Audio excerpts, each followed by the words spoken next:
ಸಾಮಾನ್ಯ ಜ್ಞಾನ ಟಾಪ್ 40 ಪ್ರಶ್ನೋತ್ತರ ಕಾರ್ಯಕ್ರಮಕ್ಕೆ ಸ್ವಾಗತ ಸುಸ್ವಾಗತ.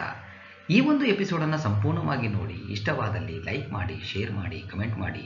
ಇಲ್ಲಿ ಕೊಟ್ಟಿರುವಂತಹ ಪ್ರತಿಯೊಂದು ಪ್ರಶ್ನೆಯೂ ಕೂಡ ಮುಂಬರುವಂತಹ ಯಾವುದೇ ಸ್ಪರ್ಧಾತ್ಮಕ ಪರೀಕ್ಷೆಗಳಿಗೆ ಅತ್ಯಂತ ಉಪಯುಕ್ತಕರವಾಗಿರುತ್ತೆ. ಅದು ಎಲ್ಲ ಪ್ರಶ್ನೆಗಳಿಗೂ ಕೂಡ ಸರಳ ವಿವರಣೆಗಳ ಜೊತೆಗೆ ನಿಮ್ಮ ಮುಂದಿಡ್ತಾ ಇದ್ದೀನಿ. All the best. ಸಾಮಾಜಿಕ ಬದಲಾವಣೆ ವಿವರಿಸಲು ಬಳಕೆ ಆಗುವ ಪದ ಮೇಲಿನ ಎಲ್ಲ. ಸಾಮಾಜಿಕ ಬದಲಾವಣೆ ವಿವರಿಸಲು ಬಳಕೆ ಆಗುವ ಪದಗಳೆಂದರೆ ಪಾಶ್ಚಾತ್ಯೀಕರಣ, ಸಂಸ್ಕೃತೀಕರಣ, ಆಧುನೀಕರಣ. So 4 is the right answer. ವೈದಿಕ ಯುಗದಲ್ಲಿ ಕೃಷಿ ಭೂಮಿಗೆ ಹೀಗೆ ಕರೆಯುತ್ತಿದ್ದರು: ಕ್ಷೇತ್ರ. ವೈದಿಕ ಯುಗದಲ್ಲಿ ಕೃಷಿ ಭೂಮಿಗೆ ಕ್ಷೇತ್ರ ಎಂದು ಕರೆಯುತ್ತಿದ್ದರು. So 1 is the right answer. ಕೊಲೆಸ್ಟರಾಲ್ನಿಂದ ಪಡೆಯಲಾಗದ್ದು ಯಾವುದು? ಗ್ಲುಕಾಗಾನ್. ಗ್ಲುಕಾಗಾನ್ ಕೊಲೆಸ್ಟರಾಲ್ನಿಂದ ಪಡೆಯಲಾಗುವುದಿಲ್ಲ.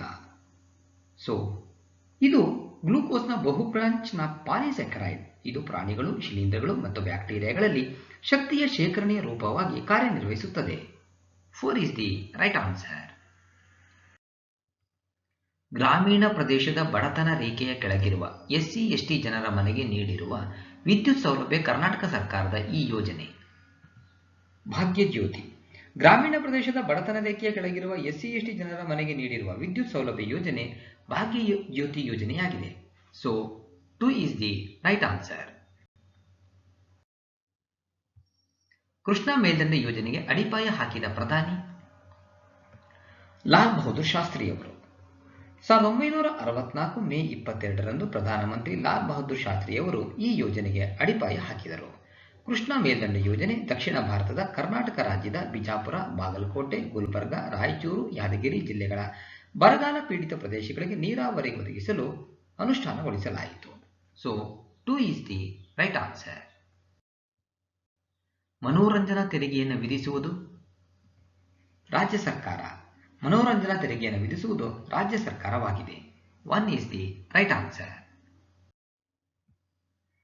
ಮದ್ರಾಸ್ನಲ್ಲಿ ರೈತವಾರಿ ಪದ್ಧತಿಯನ್ನು ಜಾರಿಗೆ ತಂದವರು ಯಾರು? Thomas Munro. ಕ್ರಿಸ್ತಶಕ 1820ರಲ್ಲಿ ಮದ್ರಾಸ್ನಲ್ಲಿ ರೈತವಾರಿ ಪದ್ಧತಿಯನ್ನು ಜಾರಿಗೆ ತಂದವನು ಥಾಮಸ್ ಮನ್ರೋ. ಕ್ರಿಸ್ತಶಕ 1834ರಲ್ಲಿ ಮಹಲ್ವಾರಿ ಪದ್ಧತಿಯನ್ನು ಜಾರಿಗೆ ತಂದವರು Lord William Bentinck. So 2 is the right answer. ಯಾರ ಸಲಹೆ ಮೇರೆಗೆ ಕಾರ್ನ್ ವಾಲಿಸನು ಬಂಗಾಳದಲ್ಲಿ ಕಾಯಂ ಜಮೀನ್ದಾರಿ ಪದ್ಧತಿಯನ್ನು ಜಾರಿಗೆ ತಂದನು? Sir John Shore. ಕ್ರಿಸ್ತಶಕ 1793ರಲ್ಲಿ ಅರ್ಥ ಸಚಿವ ಸರ್ ಜಾನ್ ಶೋರ್ನ ಸಲಹೆ ಮೇರೆಗೆ father of civil service in India ಎಂದೇ ಖ್ಯಾತಿ ಪಡೆದಿರುವ ಲಾರ್ಡ್ ಕಾರ್ನ್ ವಾಲಿಸ್ ಬಂಗಾಳದಲ್ಲಿ ಕಾಯಂ ಜಮೀನ್ದಾರಿ ಪದ್ಧತಿಯನ್ನು ಜಾರಿಗೆ ತಂದನು. 3 is the right answer. ನಗರ ಪ್ರದೇಶಕ್ಕಿಂತ ಗ್ರಾಮೀಣ ಪ್ರದೇಶದಲ್ಲಿ ಹೆಚ್ಚು ಕ್ಯಾಲರಿ ಶಕ್ತಿ ಬೇಕಾಗುತ್ತದೆ, ಏಕೆಂದರೆ ಗ್ರಾಮೀಣ ಜನರು ಹೆಚ್ಚು ದೈಹಿಕ ಕೆಲಸ ಮಾಡುತ್ತಿರುತ್ತಾರೆ. ನಗರದ ಪ್ರದೇಶದ ಜನರಿಗೆ ದಿನವೊಂದಕ್ಕೆ 2100 ಗ್ರಾಂ ಕ್ಯಾಲರಿ ಬೇಕಾಗುತ್ತದೆ.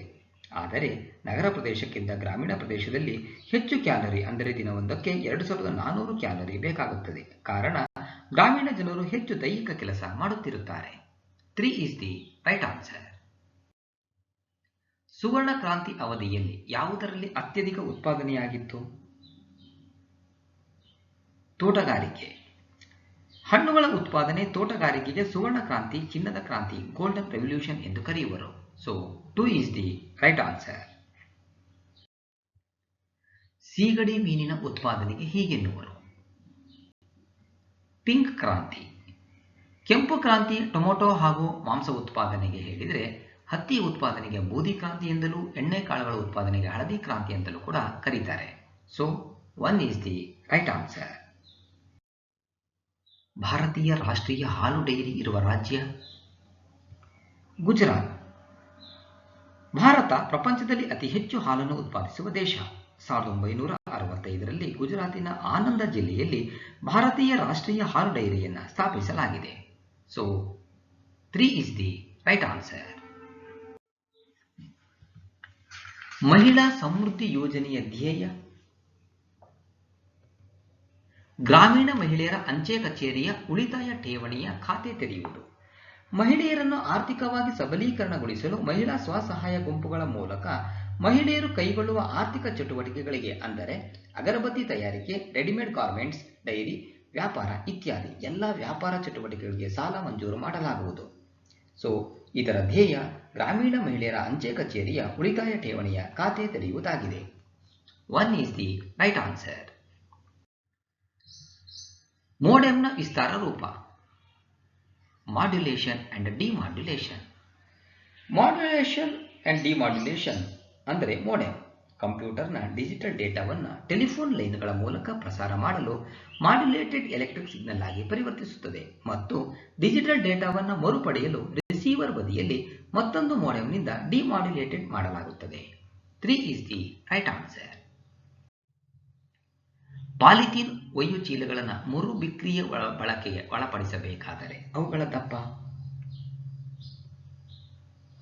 40 ಮೈಕ್ರಾನ್ಗಿಂತ ಅಧಿಕ ಇರಬೇಕು. ಪಾಲಿಥೀನ್ ಅಂದರೆ ಪ್ಲಾಸ್ಟಿಕ್ ಒಯ್ಯು ಚೀಲಗಳನ್ನು ಮರುಬಿಕ್ರಿಯೆ ಬಳಕೆಗೆ ಒಳಪಡಿಸಬೇಕಾದರೆ ಅವುಗಳ ದಪ್ಪ 40 ಮೈಕ್ರಾನ್ಗಿಂತ ಅಧಿಕ ಇರಬೇಕು. 1 is the right answer. ಖೋಟಾ ನೋಟಿನ ಪತ್ತೆಗೆ ಬಳಕೆ ಮಾಡುವ ವಿಕಿರಣ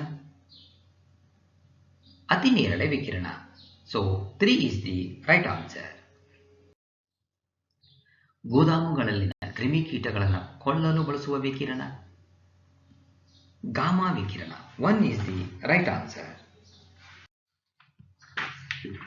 ಮಣ್ಣಿನಲ್ಲಿ ಕಂಡುಬರುವ ಆಮ್ಲ ಹ್ಯೂಮಿಕ್ ಆಮ್ಲ.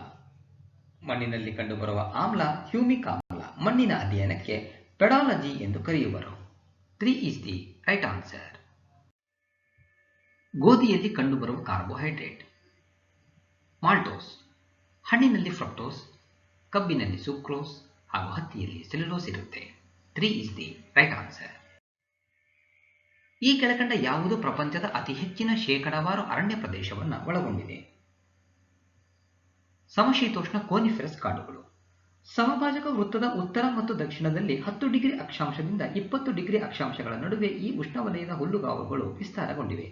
ಈ ಉಷ್ಣವಲಯದ ಹುಲ್ಲುಗಾವಲು ಪ್ರದೇಶವನ್ನು ವಿವಿಧ ಹೆಸರಿನಿಂದ ಕರೆಯುತ್ತಾರೆ. ಉದಾಹರಣೆ, ಸೂಡಾನ್ನಲ್ಲಿ ಸವನ್ನಾ, ಗಯಾನಾದಲ್ಲಿ ಲಾನಾಸ್, ಬ್ರೆಜಿಲ್ನಲ್ಲಿ ಕಾಂಪಾಸ್ ಎನ್ನುವರು. 1 is the right answer. ಒತ್ತಿಟ ಸಹಜ ಅನಿಲ ಯಾವುದು? ಮೀಥೇನ್. ಮೀಥೇಟ್ ಒತ್ತಿಟ ಸಹಜ ಅನಿಲ. ಯಾಕಂದರೆ ಅನೆರೋಬಿಕ್ ಕಿಣ್ವನ ಚಟುವಟಿಕೆಯಿಂದ ಉತ್ಪತ್ತಿಯಾಗುವಂತಹ ಒಂದು ಅನಿಲ. CH4 ಇದರ ಅಣುಸೂತ್ರ. ಇದು ಅತ್ಯಂತ ಸರಳ hydrocarbon. 2 is the right answer.